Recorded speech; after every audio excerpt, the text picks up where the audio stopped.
হ্যাঁ, তো আজকে আমরা অলরেডি স্ট্রাকচারালিজম আগের দিন অলরেডি ডিল করেছি। স্ট্রাকচারালিজম অলরেডি আগের দিন আমরা ডিল করেছি, যেখানে আমরা কি দেখেছি যে স্ট্রাকচারালিজম মানে কি, স্ট্রাকচার। স্ট্রাকচারালিজম মানে কি, স্ট্রাকচার। স্ট্রাকচারালিজম মানে কিন্তু স্ট্রাকচার।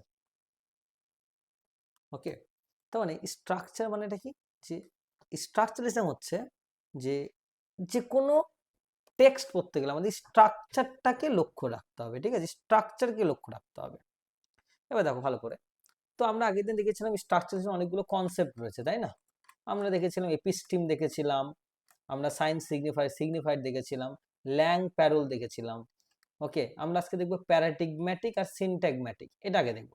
দেখো প্যারাডিগম্যাটিক বলতে কি বোঝায়, দেখো প্যারাডিগম্যাটিক রিলেশন বলছে is the relationship between words that can replace one another in the same position of a sentence.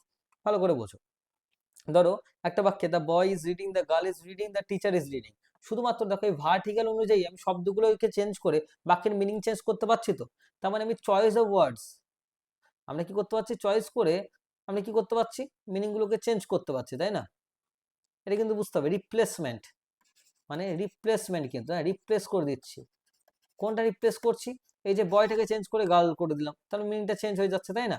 এবার দেখো সিনট্যাগম্যাটিক কোনটা বলে, মানে কি সিনট্যাগম্যাটিক হচ্ছে কি, সিনট্যাগম্যাটিক হচ্ছে দেখো মানে অ্যারেঞ্জ করতে, একটা বাক্যকে আমাদের অ্যারেঞ্জ করতে সুবিধা হয়। দেখো সিনট্যাগম্যাটিক মানেটা কি, দেখো a syntagmatic relation is the relationship between words that are combined in a sentence according to the grammatical rules. যেমন ধরো the boy is reading a book, the boy is reading a book, তাহলে the boy is reading a book। এবার দেখো এই যে শব্দগুলো পরপর যুক্ত হইতে একটা মিনিংফুল অর্ডার তৈরি করতে পারছে, এটাকে বলে সিনট্যাগম্যাটিক রিলেশনশিপ। কি বলে, সিনট্যাগম্যাটিক, এটাকে বলে সিনট্যাগম্যাটিক রিলেশনশিপ। এবার দেখো সিনট্যাগম্যাটিক বলতে কি বোঝায়, তাহলে যে ওয়ার্ড বা এলিমেন্ট যেগুলো একটা সিকোয়েন্সে পরপর গঠিত একটা মিনিং তৈরি করে, মানে এটা হচ্ছে হরাইজন্টাল ভাবে তৈরি হচ্ছে। হরাইজন্টাল মানে কি, লম্বা ভাবে দেখো তৈরি হচ্ছে। The boy is reading a book, তাহলে দেখো আমরা যদি এই অর্ডারটা চেঞ্জ করে দিই তাহলে কি হবে, বুক ইজ রিডিং এ বয়, তাহলে মানেটা চেঞ্জ হয়ে যাচ্ছে। আমাদের প্রপার ভাবে সাজাতে হবে কিন্তু, তাহলে হরাইজন্টাল যদি আমরা প্রপার ভাবে সাজাতে না পারি মিনিং তৈরি হবে না।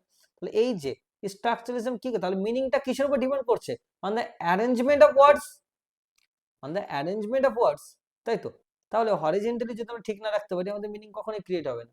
আর প্যারাডিগমেটিক আমরা কি দেখেছিলাম, যে একটা মানে কি করে একটা রিপ্লেস করে, একটা ওয়ার্ড রিপ্লেস করে আমাদের সেম পজিশন আমরা রাখতে পারি, তাই না? তাহলে এবার দেখো, এবার এটাই স্ট্রাকচারের সঙ্গে কিভাবে কানেক্টেড। স্ট্রাকচারালিজম একটা কথা বলে যে meaning does not come from isolated words, একটা রিলেশনশিপ থেকে একটা মিনিং তৈরি হয়, তাই না? যেমন আমরা কি দেখলাম, প্যারাডিগমেটিকে কি দেখতে পাচ্ছি, যে মানে এই যে চয়েস, ওয়ার্ড অফ চয়েস, একটা শব্দ চেঞ্জ করছে মিনিং চেঞ্জ হয়ে যাচ্ছে। কিন্তু প্যারাডিগমেটিকে দেখো আমরা এই রিলেশন মানে ওয়ার্ডকে রিলেশন অনুযায়ী যদি না সাজাতে পারি তাহলে কিন্তু চলবে না। ওকে, এটা কিন্তু মাথায় রাখতে হবে। এবার দেখো আমাদের নেক্সট পয়েন্ট কি রয়েছে। আচ্ছা, পার্থক্যটা কি, প্যারাডিগমেটিক হচ্ছে রিলেশন অফ চয়েস, এটা হচ্ছে রিলেশন অফ কম্বিনেশন। এখানে এখানে একটা শব্দ চেঞ্জ করতে আরেকটা শব্দ বসাই, আর এখানে পরপর আমাদের সাজাতে হয়, যেমন the boy is reading a book, এই যে সিনট্যাগম্যাটিক এটা। আচ্ছা, আর এটা কি ভার্টিক্যাল রিলেশনশিপ, ভার্টিক্যাল ভাবে একটা শব্দ চেঞ্জ করলে হয়ে যাচ্ছে আমাদের। আর সিনট্যাগম্যাটিকে না, পুরো বাক্যটাকে আমাদের অর্ডারলি সাজাতে হয়। ওকে, আর প্যারাডিগম্যাটিক মানে সাবস্টিটিউশন, একটা শব্দের পরিবর্তে একটা শব্দ বসাতে পারি মিনিং চেঞ্জ হবে। আর সিনট্যাগম্যাটিক মানে অ্যারেঞ্জমেন্ট, পরপর অ্যারেঞ্জ করতে হয় শব্দগুলোকে। আচ্ছা, নেক্সট টপিক এবার আমি যাব। Next topic diachronic and synchronic study of language. আচ্ছা বলে দিই, ডায়াক্রনিক বলতে কি বোঝায়। ডায়াক্রনিক মানে কি, শোনো ভালো করে, এগুলোতে কি বলতে যাচ্ছে, যে একটা টেক্সটকে কেমন ভাবে তুমি ব্যাখ্যা করবে, কোনো মিনিং এ যাবে না। একটা টেক্সট কিভাবে গঠন হলো, শব্দগুলো কিভাবে সাজানো হলো, এবং সেখান থেকে কিভাবে মিনিং ক্রিয়েট হচ্ছে দেখতে হবে। ডায়াক্রনিক বলতে কি বোঝায়, একটা মানে how a language changes over time, ভাষা কিভাবে সময়ের সঙ্গে সঙ্গে পরিবর্তন হয়, ভাষা কিভাবে সময়ের সঙ্গে সঙ্গে কিন্তু পরিবর্তন হয়।